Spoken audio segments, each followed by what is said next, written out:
네, 안녕하십니까. 레벨업입니다. 오늘은 지난번에 이어가지고 엘리어트 파동 이제 1번 파동, 2번 파동 쭉 있죠? 1, 2, 3, 4, 5, A, B, C 파동 관련해서 이제 세부적으로 조금 더 얘기를 나눠볼 거고요. 거의 다 앞에서 말씀드렸던 내용과 중복되는 내용들이 굉장히 많습니다. 반복해서 나온다는 것은 굉장히 중요한 내용이기 때문에 반복해서 나오는 거거든요. 그렇기 때문에 확실하게 조금 익혀나간다 이렇게 보시면 되실 것 같고, 일단은 1번 파동 관련해가지고 좀 얘기를 나누면 1번 파동은 이제 하락 파동이 끝나고 나서 상승으로의 전환되는 파동이잖아요. 사실상 1번 파동만 정확하게 캐치를 할 수 있다고 하면은 우리는 엄청나게 큰 돈을 벌 수가 있을 거예요. 일단 1번 파동 같은 경우에는 기본적으로 5파동으로 이루어져 있는데, 사실상 1번 파동 저점에서 잡기에는 조금 무리가 있거든요. 보통은 이 1번 파동이 나오고 나서 2번 파동, 이 1번 파동을 확인한 이후에 2번 파동 이 눌림목 구간에서 매수를 하는 게 우리 개인들이 매수를 했을 때 가장 좋은 매수의 포인트이지 않느냐라고 보시는 게 좋을 것 같고, 그러면 결국에는 이 1번 파동이 어떻게 구성이 되어 있는지를 좀 볼 필요는 있겠죠. 일단은 기본적으로 파동은 5개로 이루어져 있고요. 세부 파동이 하나, 둘, 셋, 넷, 5개로 이루어져 있는 충격파이고요. 그다음에 매수 타점 같은 경우에는 아까도 말씀드렸던 것처럼 2번 파동에서 매수를 하는 거예요. 1번 파동이 이게 진짜 1번인지 아닌지 확인을 할 필요가 있다는 거죠. 그리고 항상 말씀드렸다는 게 1, 3, 5 충격파 중에 3번 파동이 엄청나게 강하게 움직여주는 모습들을 볼 수가 있기 때문에 1번 파동이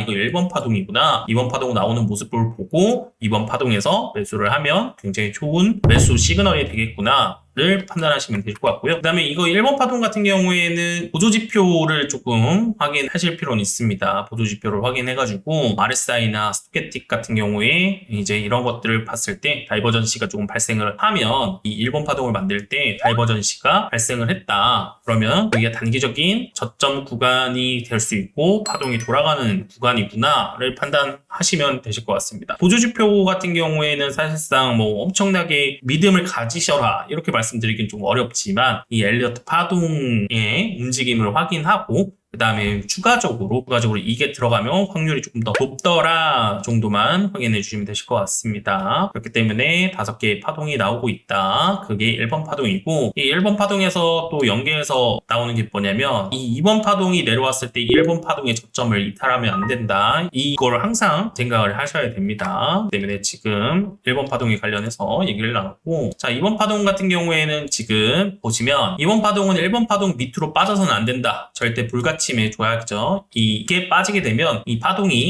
하락 파동이 이렇게 다시 한 번 더 내려가는, 하락 파동이 아직 끝나지 않은 추세의 전환이 아닌 형태가 되기 때문에 절대로 이 2번 파동은 1번 파동 밑으로 빠져서는 안 되고요. 2번 파동 같은 경우는 일반적으로 플랫이나 지그재그 형태를 조금 많이 띄워주고 있습니다. 그리고 2번 파동에서는 삼각형의 형태의 움직임이 잘 나오진 않고 있고요. 그 다음에 2번 파동 같은 경우에는 기본적으로 이 1번 파동, 여기 파동이죠. 이 네 번째 파동의 라인, 그 다음에 이 1번 파동의 382%의 되돌림이 나오는 경우가 굉장히 많고요. 이 되돌림 이후에 고점을 넘어갔을 때 단기적으로 여기서 플랫이 나오거나 이렇게 지그재그가 나오는 형태가 만들어질 수가 있고요. 여기가 382뿐만 아니라 5, 618까지도 내려올 수는 있지만 절대 저점을 훼손해서는 안 되고, 이 구역에 따라서 추가적인 상승의 힘을 좀 어느 정도 가능해 볼 수 있는 부분들이 있으니까 이 2번 파동도 좀 잘 보실 필요가 있어요. 근데 이 플랫이나 지그재그의 형태라고 하면은 도대체 어떤 형태인가가 굉장히 궁금하실 건데, 추후에 이 강의 뒤쪽으로 가면 조정파 관련해가지고 내용이 나올 때 플랫, 지그재그 형태에 대해서 다시 한 번 더 디테일하게 좀 잡아드리려고 합니다. 뭐 이러한 형태를 주로 띄는구나, 그리고 절대 1번 파동 밑으로 빠져서는 안 되는 파동이 2번 파동이구나, 그 다음에 주로 382 라인, 1번 파동의 세부 파동 네 번째 저점 부근에서 지지를 받을 가능성이 조금 높구나 정도만 판단해 주시면 됩니다. 3번 파동으로 넘어갔을 때 이 3번 파동의 특징 같은 경우에는 충격파 1, 3, 5번 파동이 있죠. 그 중에 3번 파동이 절대로 짧은 파동이 될 수가 없다. 절대 불가침 법칙입니다. 이것도 절대 불가침 법칙이기 때문에 꼭 지켜줘야 되는 거고, 예를 들어서 1번 파동이 이만큼 나왔고 그 다음에 3번 파동이 제일 큰 파동, 보통 그 다음에 5번 파동이 지금 1번 파동을 1대1 크기로 움직여주는 이러한 파동이 거의 일반적이고요. 뭐 예를 들어서 1번 파동이 연장이 나와가지고 이렇게 길어지지만 결코 5번 파동이 3번 파동보다 길어서는 안 됩니다. 그러면 절대 불가침 조약에 위배되는 거예요. 그렇기 때문에 항상 3번 파동은 최소한 2등은 해야 된다. 주로 1등 하는 녀석인데 최소한 2등은 해야 된다. 그렇지 않으면 이 법칙에 위배가 된다 라고 보시면 되실 것 같고요. 3번 파동 같은 경우에는 보통 이 1번 파동의 크기, 1번 파동의 크기 곱하기 1.618배 정도가 좀 더 크게 나온다. 일반적으로 이렇게 보시면 되십니다. 뭐 근데 여기서 말씀드렸던 일반적인 거지 항상 그렇다는 아니거든요. 절대 항상 그렇다는 절대 불가침 법칙 제외를 하고는 나머지는 평소에 주로 그렇다더라 정도만 생각을 해주시면 됩니다. 4번 파동 같은 경우에는 1번 파동과 절대 겹칠 수 없다. 이것도 뭐죠? 절대 불가침 법칙 중에 하나죠. 그렇기 때문에 이 4번 파동이 이 1번 파동을 겹쳐지게 된다고 하면은 이거는 파동의 카운팅이 잘못됐다라고 보시면 되실 것 같고요. 근데 여기서 예외가 나왔다고 말씀을 드린 적이 있습니다. 예외가 있다라고 말씀을 드렸는데 그 예외에 관련돼서는 연장 관련된 내용이거든요. 그렇기 때문에 그거는 연장편에서 조금 더 그 예외에 대해서 다룰 건데 지금 당장은 절대 4번 파동은 1번 파동과 겹칠 수 없다 정도만 좀 생각을 해주시면 됩니다. 그 다음에 4번 파동 같은 경우에는 2번 파동의 형태가 서로 다르게 나타난다 라는 뜻이고요. 만약에 여기서 지그재그의 형태가 나왔으면 이 4번 파동에서는 이런 플랫의 형태가 나올 수가 있고요. 그 다음에 여기서 뭐 단순 조정이 나왔다면 여기서 복합 조정이 나올 수도 있고요. 이렇게 2번 파동과 4번 파동의 이 하락하는 형태의 모습은 다르게 나타나야 된다라고 말씀을 드렸고 주로 2번 파동에서는 플랫과 지그재그가 나타난다고 했잖아요. 근데 이 4번 파동에서는 삼각수렴과 플랫, 지그재그, 복합 여러 가지가 나올 수가 있고요. 그 다음에 이 4번 파동 같은 경우에는 아까도 말씀드렸다시피 이 3번 파동에 382 정도, 3.82% 정도 되돌림이 나오고 혹은 3번 파동, 하이 파동의 네 번째 파동 저점과 일치한다 라고 보시면 됩니다. 사실상 우리가 1번 파동, 2번 파동에서 놓쳤고 만약에 이 3번 파동 올라갈 때도 만약에 우리가 매수를 못했다면 이 조정이 나왔을 때 단기적으로 이런 자리에서는 한 번 더 받아낼 수 있잖아요. 왜냐? 5파를 갈 수 있다라고 판단하기 때문에 이 4번 파동을 조금 찾는 데는 역시 조금 적합하다. 내가 1, 2, 3번을 다 놓쳤다라 하더라도 4번 파동에서 우리가 저점을 충분히 예측 가능하다라고 보시면 되실 것 같고요. 그 다음에 뭐 4번 파동은 2번 파동의 길이가 좀 일치하기도 한다. 주로 여기 이만큼 조정을 받았으면 2번 파동에서 3번 파동에서도 요만큼 조정받을 가능성이 높다. 이렇게 보시면 됩니다. 마지막으로 5번 파동 관련된 내용인데요. 사실상 5번 파동 같은 경우에는 매도를 어느 정도 고려를 하고 있어야 되는 시점이고요. 3번 파동이 가장 긴 파동일 때 5번 파동은 1번 파동 길이와 비슷하거나 1번 파동의 618만큼 형성이 된다. 뭐 예를 들어서 여기가 3번이 연장을 돼서 가장 긴 파동이 됐을 때 이 1번 파동과 이 5번 파동의 길이가 비슷하거나 아니면 1번 파동보다 짧은 1번 파동의 61.8% 정도가 이 5번 파동이 길이가 형성이 된다라고 볼 수 있기 때문에 기본적으로 1, 2, 3번 파동이 나오고 4, 5번이 나왔을 때 기본적으로 기본 받은 이 1번 파동의 618 정도에서부터는 분할 매도를 조금 할 필요가 있겠죠. 그렇기 때문에 그러한 특징을 가지고 있더라. 그 다음에 두 번째 같은 경우에는 1번과 3번 파동의 합이만큼 5번 파동이 0.618 정도 되더라. 여기보다는 훨씬 길겠죠? 이 전체 크기에 곱하기 0.618 정도가 이 5번 파동이 형성이 되더라. 1번 파동이 618 혹은 1, 3번 합의 618 정도가 기본적으로 5번 파동이 형성되는 크기이다라고 보시면 되실 것 같고요. 그리고 이 5번 파동의 좀 특징 중에 하나는 이러한 형태의 삼각세기 형태는 5번 파동에서만 나오는 특징이 있더라. 그러니까 내가 카운팅이 됐을 때 1, 2, 3, 4 내가 5번이라고 예상했는데 이런 삼각세기형이 나온다 라고 했을 때는 5번 파동이 맞구나. 우리는 지금 매도를 준비를 해야겠구나 라는 생각을 꼭 가지셔야 됩니다. 뭐 1번 파동부터 5번 파동까지의 특징에 관련돼서 얘기를 드렸고 그 중에서도 불가침 조약은 다시 한번 중복돼서 나오잖아요. 불가침 형태의 모습을 항상 머릿속에 가지고 있으셔야 된다. 이렇게 보시면 되실 것 같고요. 다음으로는 이제 ABC 파동 관련해가지고 얘기를 나눠보도록 하겠습니다. 일단 A 파동 같은 경우에는 5개로 구성된 충격파 이후에, 그러니까 이게 5번 파동이 되겠죠. 다음 하이 파동 5개가 나오면 그건 앞으로 하락 국면을 예고하는 A 파동이다 라고 보시면 됩니다. 이 5번 파동 같은 경우에는 5개의 파동이 나오고 나서 조정파라고 하면은 3개의 파동이 이렇게 나와야 되는 거거든요. 근데 여기서 하나, 둘, 셋, 넷, 5개가 나왔는데 갑자기 하나, 둘, 셋, 넷, 5개가 나온다.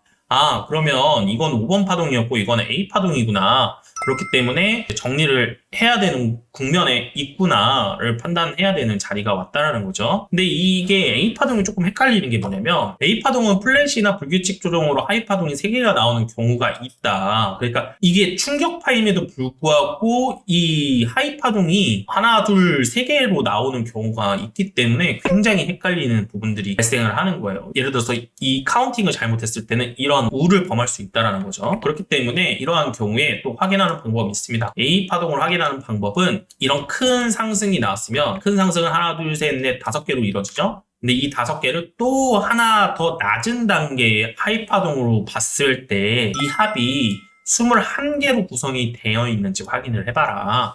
이거든요. 그 다음에 보시면 하나, 둘, 셋, 넷, 5, 6, 7, 8, 9, 10, 11, 12, 13, 14, 15, 16, 17, 18, 19, 20, 21 이렇게. 그러니까 2단계의 낮은 하이파동으로 해서 21개의 파동이 나왔으면 얘가 5개의 파동이 아닐지언정 이 3개의 파동이 나오더라도 이 파동은 A파동이다 라고 확인할 수 있습니다. 근데 사실상 우리가 이제 매매를 했을 때 가장 개인들이 매매하기 좋은 조건에 있는 자리가 어디라고요? 1번 파동으로 확인하고 나서 2번 파동에 조정 파동이 있는 자리잖아요. 그리고 우리가 매도를 할 때 가장 좋은 매도, 그러니까 일반적으로 개인들이 매도를 해야 되는 자리는 사실상 이 A 파동이 아닙니다. 왜냐면 이거는 확인하기가 좀 어려워요. 이 21개를 구성되는지 확인을 해보라고 하지만 이 파동 카운팅 자체를 잘못할 수도 있는 거고요. 그 다음에 이게 5파고 이게 A파를 확정짓는 자리가 일반 개인들이 보기에는 조금 어려울 수 있어요. 왜냐면 5개, 3개로 나뉘어져 있기 때문이죠. 그렇기 때문에 우리가 매도를 해야 되는 자리는 이 B파동이 나오고 이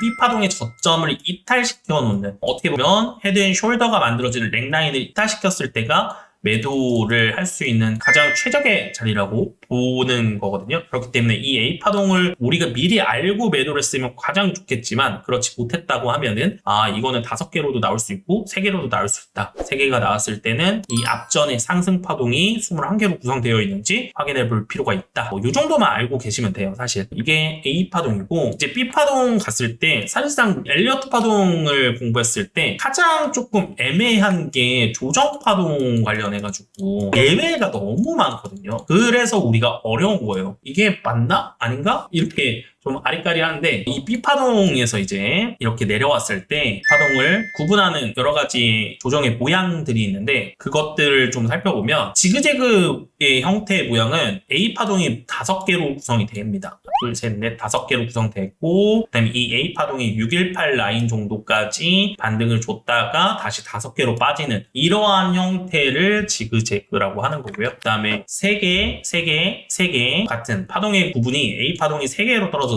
때 플랫 같은 경우에는 다시 이 떨어진 만큼 올랐다가 다시 3개로 이렇게 빠져주는 이러한 형태를 플랫, 그 다음에 또 A파동이 3개로 떨어졌을 때 이렇게 떨어졌을 때 이 A파동을 넘어가는 거죠. 고점을 이렇게 넘겼다가 다시 한 번 더 이렇게 내려오는 게 불규칙 조정, 그 다음에 3개의 삼각수렴 618까지 올라갔다가 다시 한 번 더 떨어지고 618까지 올라갔다가 다시 한 번 더 떨어지는 이러한 형태를 삼각형의 형태이다 라고 보시면 되실 것 같고요. 이거를 조금 표로 쉽게 조금 제가 중요한 점만 딱딱딱딱 집어서 이렇게 적어놨거든요. 그렇기 때문에 이거를 표를 보시고 이게 지그재그구나, 이게 플랫이구나, 이게 불규칙 조정이구나, 이게 삼각형의 형태이구나를 보시면 됩니다. 아까 1번 파동에서 5번 파동까지 얘기했을 때도 지그재그, 플랫, 불규칙, 삼각형 이러한 내용들 나왔잖아요.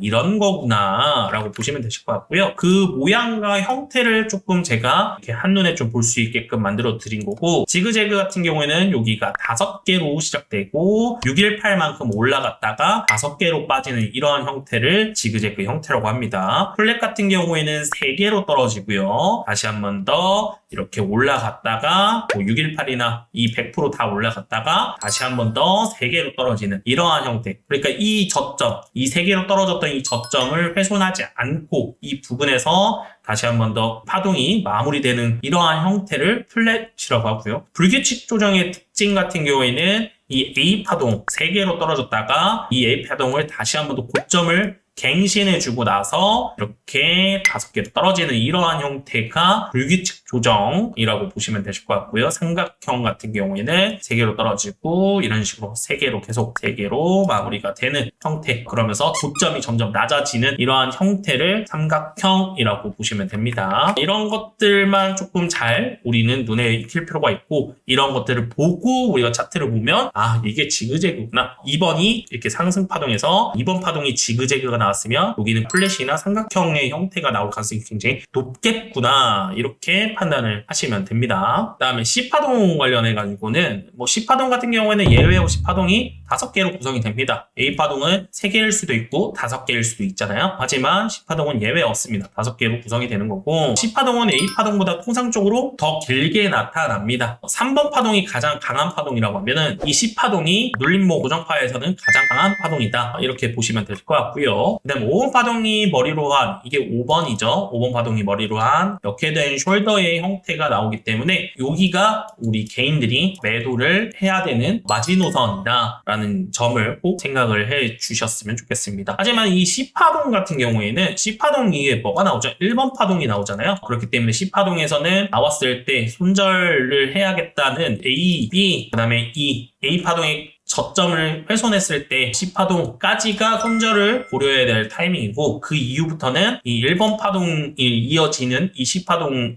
보고 매수, 어디서 매수를 해야 될지 이것을 조금 고려를 해야 되는 자리다. 매수의 영역이지 매도의 영역은 아니다 라는 말씀을 좀 드리고 싶습니다. 자, 오늘 1번 파동부터 A, B, C 파동까지 전체적으로 가지고 있는 특징에 관련해 가지고 조금 살펴봤고요. 다음 시간에는 복잡해질 거예요. 굉장히 복잡해질 건데 연장 파동에 관련된, 그다음에 채널 이런 것들에 관련해 가지고 얘기를 나눠보도록 하겠습니다. 끝까지 들어주셔서 감사하고요. 제 영상이 조금이라도 도움이 되셨다면 좋아요와 구독 부탁드리겠습니다. 감사합니다.